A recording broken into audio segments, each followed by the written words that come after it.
से जयपुर में आज क्या कुछ हुआ आप देखिए हमारे साथ। राज्य के 59 शहरी निकायों में 50 सिलेंडर से 2000 सिलेंडर प्रतिदिन क्षमता के ऑक्सीजन प्लांट लगाने के लिए 1.5 दर्जन नामचीन कंपनियों ने रुचि ली है। इन कंपनियों के टेंडर प्राप्त होने के बाद अब स्वायत्त शासन विभाग की ओर से इनका मूल्यांकन किया जा रहा है। इस प्रक्रिया के पूरी होने के बाद इसी सप्ताह कंपनियों को कार्यादेश जारी कर दिए जाएंगे। कार्यादेश जारी होने की तिथि से 2 माह की अवधि में कंपनियों को प्लांट स्थापित करने होंगे। 59 शहरों में लगने वाले 62 प्लांटों से प्रतिदिन उत्पादन 120 metric ton liquid medical oxygen के बराबर होगा। मुख्यमंत्री अशोक गहलोत ने अंतर्राष्ट्रीय नर्सेज दिवस पर नर्सिंग कर्मियों के वैश्विक महामारी कोरोना में पूरे समर्पण और प्रतिबद्धता के साथ लोगों का जीवन बचाने एवं निस्वार्थ सेवा को सलाम किया है। गहलोत ने प्रदेश के नर्सिंग कर्मियों को बधाई एवं शुभकामनाएं देते हुए कहा कि ये कोरोना महामारी में फ्रंटलाइन योद्धा के रूप में मानवता की सेवा कर रहे हैं और अत्यधिक समर्पण और प्रतिबद्धता के साथ जीवन बचा रहे हैं। उनके बलिदान। पूर्व डिप्टी सीएम सचिन पायलट ने कोरोना के इस महासंकट से लड़ाई के लिए केंद्र सरकार से अपील की है कि इस समय सभी दल और नेता एकजुट होकर लोगों की सहायता करें। पायलट ने कहा कि इस दौर में हमारे राष्ट्रीय नेतृत्व को अपने भीतर झांकना चाहिए। मतभेदों को किनारे रखकर एकजुट होकर लोगों की सहायता करनी चाहिए। राजनीतिक एवं वैचारिक संबद्धता से ऊपर उठकर इस संकट के समाधान का संकल्प लेना चाहिए। कोई व्यक्ति या संगठन यह अकेले करने में सक्षम नहीं।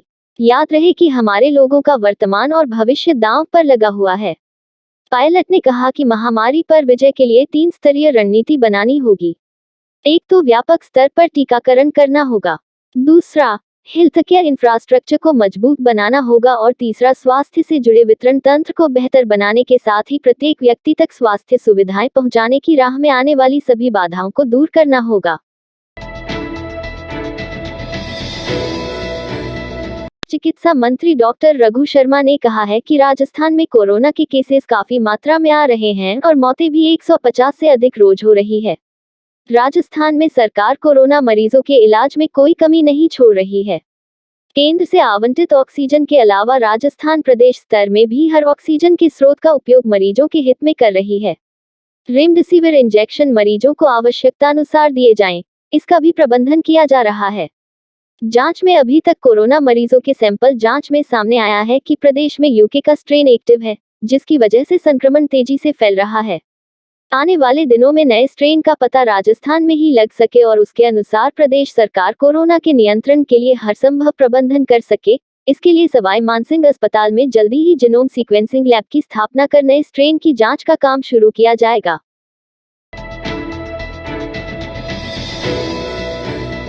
चिकित्सा एवं स्वास्थ्य मंत्री डॉक्टर रघु शर्मा ने अंतर्राष्ट्रीय नर्सिंग दिवस के अवसर पर बुधवार को नर्सेज रजिस्ट्रेशन एवं अन्य कार्यों के लिए राजस्थान नर्सिंग काउंसिल द्वारा तैयार किए गए वेब पोर्टल का शुभारंभ किया। रघु शर्मा ने इस अवसर पर प्रदेश में कार्यरत सभी नर्सिंग कर्मियों को बधाई एवं शुभकामना दी। उन्होंने बताया कि नर्सिंग कर्मियों की पदनाम परिवर्तन की मांग पर राज्य सरकार सकारात्मक दृष्टिकोण से विचार कर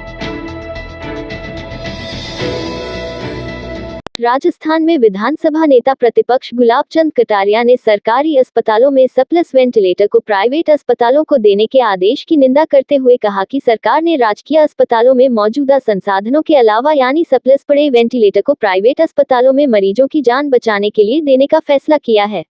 यह फैसला स्वागत योग्य है, लेकिन पहले सरकार यह बताएं कि किन किन सरकारी अस्पतालों में वेंटिलेटर सरप्लस है। किसी भी सरकारी अस्पतालों में संसाधन सरप्लस नहीं है। भरतपुर में जिस तरह से सरकार के वेंटिलेटर एक प्राइवेट अस्पताल को दे दिए गए और वह प्राइवेट अस्पताल उनके 40-40 हजार रुपए प्रतिदिन मरीज से वसूल कर रहे हैं, केवल इस स्कैंडल को छुपाने के लिए सरकार ने यह आदेश निकाला है, जो कि अत्यंत दुर्भाग्य। प्रदेश में कोरोना संक्रमण की रोकथाम के लिए 15 दिनों का लॉकडाउन जारी है। इस दौरान जरूरी सेवाओं और अनुमत लोगों को घर से बाहर निकलने की अनुमति है। लॉकडाउन में बेवजह घरों से बाहर निकलने वालों को रोकने के लिए जयपुर में कई जगहों पर पुलिस ने नाकेबंदी की है। पुलिस की नाकाबंदी में वाहनों को रोककर पूछताछ की जा रही है और बिना कारण बाहर निकलने वालों के वाहन सीज किए जा रहे हैं। पुलिस ने अब सैकड़ों वाहनों को सीज किया है।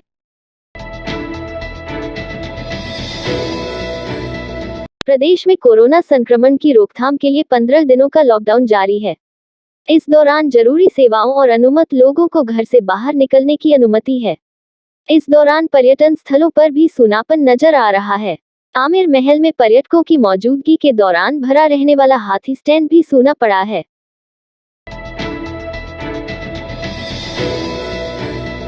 राजधानी जयपुर के आमेर थाना क्षेत्र में बुधवार सुबह सड़क किनारे प्लास्टिक के कट्टे में एक युवक की सड़ी गली लाश मिलने से सनसनी फैल गई। सूचना पर पहुंची पुलिस ने एसएफएल टीम की मदद से मौके से साक्ष्य जुटाए। मृतक की शिनाख्त नहीं होने पर शव को अस्पताल की मोर्चरी में रखवाया गया है। पुलिस प्रथम दृष्टया जांच में सामने आया है कि हफ्ते भर पूर्व युवक की कहीं और जगह हत्या के बाद शव को यहां ठिकाने लगाया गया है। एसएचओ शिवनारायण ने बताया कि सुबह करीब 10:30 बजे जमवारामगढ़ रोड पर लालवास बंधा में सड़क किनारे प्लास्टिक का कट्टा पड़ा था, जिसमें से तीव्र मानव गंध आ रही थी। स्थानीय लोगों ने कट्टे को फाड़ कर देखा तो उसमें एक युवक का सड़ा गला शव मिला। सूचना पर पुलिस मौके पर पहुंची और एफएसएल टीम की मदद से साक्ष्य जुटाए। मृतक की शिनाख्त के राजधानी जयपुर में बुधवार को मानसरोवर मेट्रो स्टेशन स्थित तिराहे पर लिक्विड गुड़ से भरा एक टैंकर पलट गया। हादसे में टैंकर चालक और खलासी घायल हो गए। सूचना पर मानसरोवर थाना पुलिस मौके पर पहुंची। इस दौरान दमकल की गाड़ी को भी मौके पर बुलाया गया। इसके बाद क्रेन के जरिए टैंकर को सड़क से हटाया गया। नर्सेज जन्मदात्री फ्लोरेंस नाइटिंगेल के 200 पहले जन्म दिवस पर राजस्थान राज्य नर्सेज एसोसिएशन एकीकृत के प्रांतीय आह्वान पर सवाई मानसिंह अस्पताल एवं अन्य अस्पतालों सहित राज्य भर के नर्सिंग अधीक्षक कार्यालयों में अंतर्राष्ट्रीय नर्सेज दिवस सादगीपूर्वक पुष्पांजलि अर्पित कर मनाया गया। इस मौके पर कई जगह ऑक्सीजन रेगुलेटर, रक्तदान तथा रोगियों को फल वितरित किए गए और कोरोना महामारी में हर चुनौती का सामना करते हुए जनजीवन बचाओ अभियान में पूर्ण निष्ठा से मुस्तैद रहने का संकल्प लिया।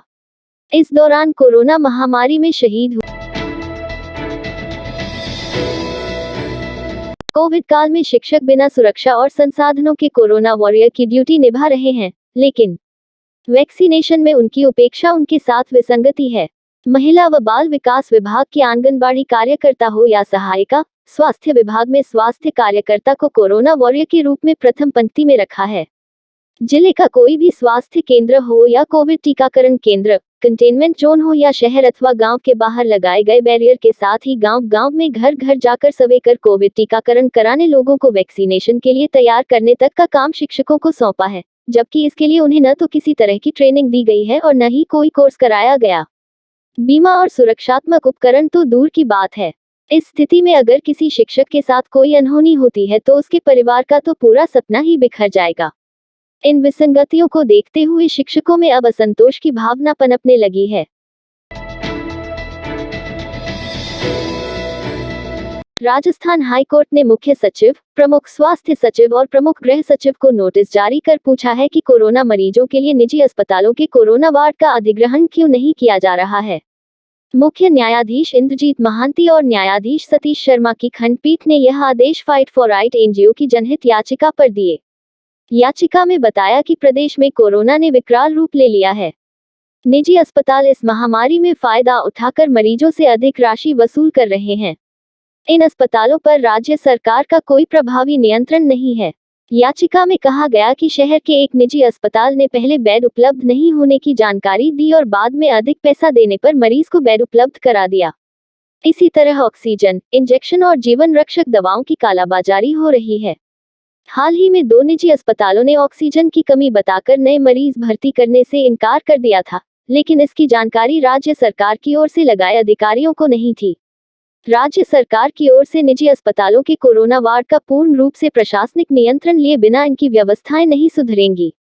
याचिका में गुहार की गई है कि निजी अस्पतालों में बेड और ऑक्सीजन उपलब्ध होने पर राज्य सरकार अपने खर्च पर गरीब मरीजों का निःशुल्क उपचार कराए। इसके अलावा इन अस्पतालों के कोरोना वार्ड्स को अधिग्रहित कर लिया जाए, जिस पर सुनवाई करते हुए खंडपीठ ने संबंधित अधिकारियों को नोटिस जारी कर जवाब तलब किया है। मुख्यमंत्री अशोक गहलोत ने कहा है कि देश में कोविड वैक्सीन की कमी के कारण कई प्रदेश दूसरे देशों से वैक्सीन लेने हेतु ग्लोबल टेंडर निकाल रहे हैं। बेहतर ये होता कि केंद्र सरकार ग्लोबल टेंडर निकालकर वैक्सीन खरीदती एवं राज्यों में वितरण करती तथा बाद में इसका भुगतान राज्य सरकारों से ले लेती। हालांकि देशवासियों की मांग है कि अन्य टीकों की तरह इस घातक महामारी का टीका केंद्र सरकार द्वारा पूरी तरह निःशुल्क उपलब्ध करवाया जाए। इससे वन स्टॉप प्रोक्योरमेंट की व्यवस्था बनती जो सभी राज्यों के लिए बेहतर होती। प्रधानमंत्री आवास और सेंट्रल विस्टा प्रोजेक्ट पर कांग्रेस और भाजपा नेताओं के बीच सियासी जंग और एक दूसरे के खिलाफ बयानबाजी जारी है। कांग्रेस अध्यक्ष सोनिया गांधी के कोरोना महामारी के दौरान इस प्रोजेक्ट पर सवाल उठाने के बाद भाजपा अध्यक्ष जेपी नड्डा और अन्य नेता भी कांग्रेस पर हमला बोल रहे हैं। इस जुबानी जंग में पीसीसी चीफ गोविंद सिंह डोटासरा भी कूद गए हैं। डोटासरा ने सोनिया गांधी के पक्ष में भाजपा अध्यक्ष नड्डा पर हमला बोला है। डोटासरा ने ट्वीट कर कहा है कि इस महामारी की स्थिति में जब केंद्र सरकार समय पर वैक्सीन, ऑक्सीजन और दवाइयां उपलब्ध नहीं करवा पा रही है, उस समय भाजपा के राष्ट्रीय अध्यक्ष जेपी नड्डा द्वारा जनता के पैसे से बन रहे प्रधानमंत्री आवास और सेंट्रल विस्टा प्रोजेक्ट को सही ठहराना देश की जनता के साथ क्रूर मजाक है। यह शर्मनाक भी है। इस रात की सुबह नहीं होती जब तक हाथ में उसकी गर्माहट नहीं होती। चाय का प्याला, अखबार साथ पुराना है, मिट्टी से जोड़ता है। खबरों की खुशबू से सारा घर महकता है। हर रंग में ढला कहानियों से किस्सों तक ले जाता है बेरोक टोक। देश के हर हिस्से तक ये हकीकत का आईना है। ख्वाबों को सच करके दिखाता है। दैनिक नवज्योति, आपके लिए, आपके साथ। ये थे आज के मुख्य समाचार। विस्तार से जानने के लिए पढ़ते रहिए दैनिक नवज्योति। दैनिक नवज्योति के YouTube चैनल को सब्सक्राइब करें और ताज़ा अपडेट के लिए बेल आइकॉन दबाएं।